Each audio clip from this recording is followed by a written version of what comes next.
Niba ushaka kuba umutsinzi, ukaba ushaka kwirinda rwaserera n'amahane, uzaceceke muri ibi bihe ngiye kukubwira.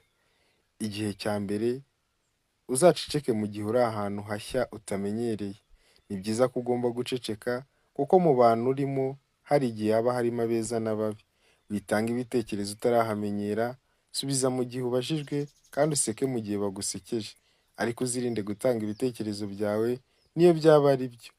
Niyo byaba ari byo ubizi neza, uzirinde kubitanga batazagufata ukundi, bagatangira kukwanga. Abantu si beza, uzabanze ubitondere ubigeho, numara kubamenyera umenye uko ubitwaraho.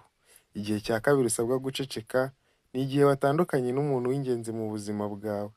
Urugero, nk'iyo watandukanye n'umuntu mwakundanaga, uwo muntu akagushotora ku mbuga nkoranyambaga, agapostinga ngo ndishimye kuba ndi single, uzamureke wicecekere. Ntihagire icyo ubivugaho, bizarangira amenye ko yaruhijwe n'ubusa, umutsindishije gutuza. Wowe ujye wicecekera muri ibi bihe kugira ngo uzagende urushaho kuba umutsinzi. Ahandi hantu ukwiye gutuza, aha gatatu ni igihe utishimye cyangwa warakaye. Umuntu warakaye agereranywa n'umuntu wanyoye ibiyobyabwenge. Niba umuntu aguhemukiye cyangwa akakurakaza, wivuga utagira uwo ukomeretsa cyangwa bikagukururira umujinya ukaba wanarwana. Ndetse n'ubu unishimye cyane, uzitondera ibyo uvuga, ibi bizarushaho gutuma ubuzima bwawe bugenda neza kuko uzafata imyanzuro mu gihe gikwiye. Igihe cya kane ugomba guceceka, uzirinde kuvuga kandi mu gihe hari ikintu kigutunguye. Ushobora kuvuga amagambo atari meza cyangwa ukavuga ibidakwiye. Urugero, ushobora kumva umuntu akuvuga nabi, ugahita uhubuka ugakora ibidakwiye. Nibiramuka bikubayeho wa muntu we, uzaceceke utazavuga ibikubyarira amahane. Igihe cya gatanu ugomba gutuza, uzatuze kandi igihe wahinduye icyiciro wari urimo, byaba mu buryo bwiza cyangwa ububi. Urugero, ushobora gutera imbere, ukagura imodoka, wahura n'abantu muri kuganira ukabirataho ngo waguze imodoka, ngo wateye intambwe. Abantu bose si beza, bashobora kuba harimo n'abakugambanira kugira ngo utazagira ibindi ugeraho, bakavuga bati wenda buriya niba yaraguze imodoka akavuga biriya, abonye ibirenze iyo modoka ntiyavuga ibirenze ibyo yavuze. Bityo bakaba bakugambanira bashaka kugusubiza inyuma. Uzirinde ujye wicecekera wa muntu we, ndakubujije. Ahantu ha gatandatu ugomba guceceka ni igihe umuntu mugenzi wawe ari kuvuga. Guca umuntu mu ijambo si byiza, mujye mugira ikinyabupfura, mwige guha umwanya abo muri kumwe, bavuga ubundi nibasoza namwe mubone ubufata ijambo. Igihe cya karindwi uzaceceka ni mu gihe ubizi ko abantu ugiye kubwira batari bukumve. Uzacunge neza, hari igihe uba uri kumwe n'abantu bagusumbya ubushobozi, bakavuga bishimye rwose baseka, ariko wowe wavuga ntihagire ukwitaho. Uziturize rero mu gihe bimeze bityo, bitazakubabaza mu gihe wavuze ukabona nta muntu ukwitayeho kandi wenda wavugaga iby'ingenzi bari bakeneye, ukumva ko wabivuze ugendanishije n'ikiganiro cyabo, ariko ukabona nta muntu ukwitayeho. Wowe uziturize mu gihe ubona uri kumwe n'abantu batari bukumve cyangwa abantu ubona bagusumbya ubushobozi. Igihe cya munani ugomba kuzaceceka, uzaceceke kandi igihe abantu bazaba bakwitezeho kuri buvuge ibintu bibi.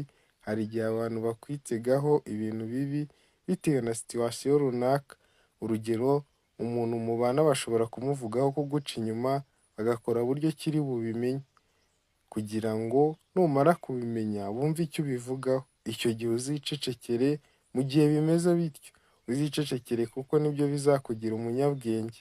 Uziturize mu gihe uzumva ibintu bibi runaka ku muntu w'inshuti yawe, uzaceceke utazavuga ibidakwiye kubera umujinya cyangwa uburakari.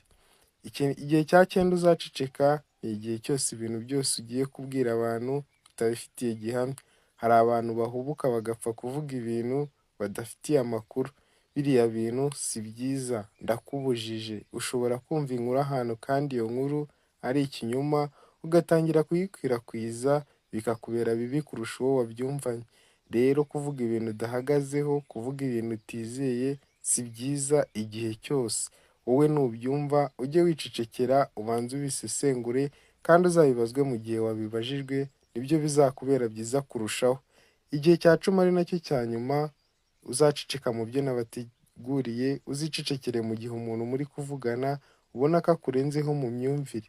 niba uri kumwe n'umuntu wizera ibintu 100%, nawe ubyizera mu bundi buryo 100%, iturize uceceke, ujyane ibintu gahoro, kuko numuburanya azagufata nka rupinzi cyangwa umuntu utajya wemera, nyamara ubizi neza ko ibyo wizeye ariko kuri. Urugero, hari igihe usanga abantu bajya impaka ngo Imana ibaho, abandi bakavuga ko itabaho. Niba wizera ko Imana ibaho, bigumane, wirinde kujya impaka n'abatabyizera, wirinde kubasubiza mu gihe bari kuburana. Wowe igumanire kwizera kwawe, batazagira n'abagukura mu mwuka wiberamo. Aha niho nsoreje ikiganiro nabateguriye. Niba hari icyo wigiyemo tubwire muri komenti, ndetse niba ushaka kugumana natwe ukande subscribe niba uri mushya, ndetse ukande no kuri like kugira ngo izi nkuru zacu zijye zikugeraho. Wakoze kubana natwe, Imana iguhe umugisha. Amasomo nk'aya wakigira mu biganiro nk'ibi nakagaruka, komeza kubana natwe.